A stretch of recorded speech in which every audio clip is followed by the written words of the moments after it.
Hey there, quick video today. The 3 criteria of a really good target market. So this is from the marketing side, not from the side of, is it a good fit for you? Does it feel right? But from a business marketing standpoint, there are 3 criteria I use when I look at a target market to see if it's going to be useful for people and it's going to work in the marketplace. And before I get into that, if you want to find more videos from me, I've got a YouTube channel. You can click subscribe to this video on YouTube, and then the little bell icon that comes up, and that'll keep you notified of future videos I do. If you're watching this on Facebook, you can like my page and keep up to date in that way.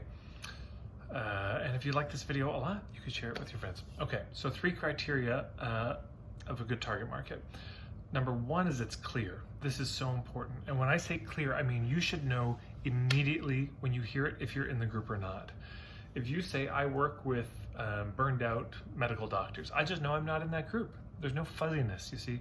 People who struggle with daily migraines, I'm not in that group. People who have just gone through a divorce, I know if I'm in that group or not. So you see what I'm saying? It's got to be clear. Number 2, there need to be enough of them who can afford to pay you full price. That's a very big deal, because if there aren't, what are you doing? I mean, at that point you have a nonprofit. If you're really committed to reaching these people and those people can't pay you, don't use sales tactics to pressure these people to buy from you. They can't afford it. Create a nonprofit, do a social enterprise where some people pay this and some people pay this. There's lots of options, and I have other videos about that. But there need to be enough who can afford to pay you full price if that's going to be the target market you're going to base your business on.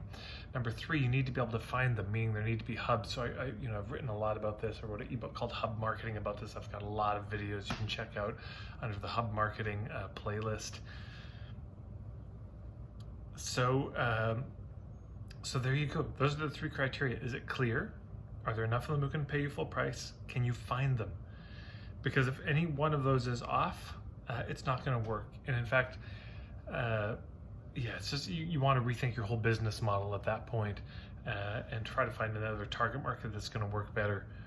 In my experience, most of them tend to go together. If you've got one, you've got the others. But every once in a while, that's really clear. Oh, there are enough of them, but are there any hubs? And after some research, you realize these people never hang out. There's actually nothing I can find in common. That can happen sometimes. For example, I used to run a business called the School Revolution. I did leadership workshops for high schools. And when I looked for hubs, where do these student council advisors, who are the ones who signed the checks, so they're my client, where do they hang out? Nowhere. Once a year, they'd get together for a conference, and that was it. And they would, it's not like they're sitting down comparing notes probably about, oh, hey, what's working in your student council? They were just having a good time while all the youth were off doing their chants and rallies and everything. So sometimes there just aren't these, but if there aren't hubs, then you could create one. So that's the other thing to know. If you say, okay, there's nowhere I can find them, maybe I'll be the place. Maybe I'll create a meetup group. Maybe I'll create so for that, I actually created a workshop just for student council advisors. And if I'd stuck with that business, I would have created a network for student council advisors. I mean, Facebook wasn't even around then. But these days I'd create a Facebook group for student council advisors where they could, commiserate and share resources and ideas with each other.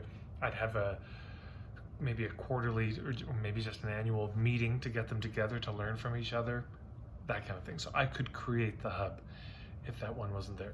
But those are your 3 criteria. Is it clear? Are there enough who can afford to pay full price? Can you find them? There's more to say, but those are the big 3. And so any target market you're looking at, that will give you some guidance onto whether it's going to work business-wise or not. Hopefully that's helpful. Thanks everyone for tuning in.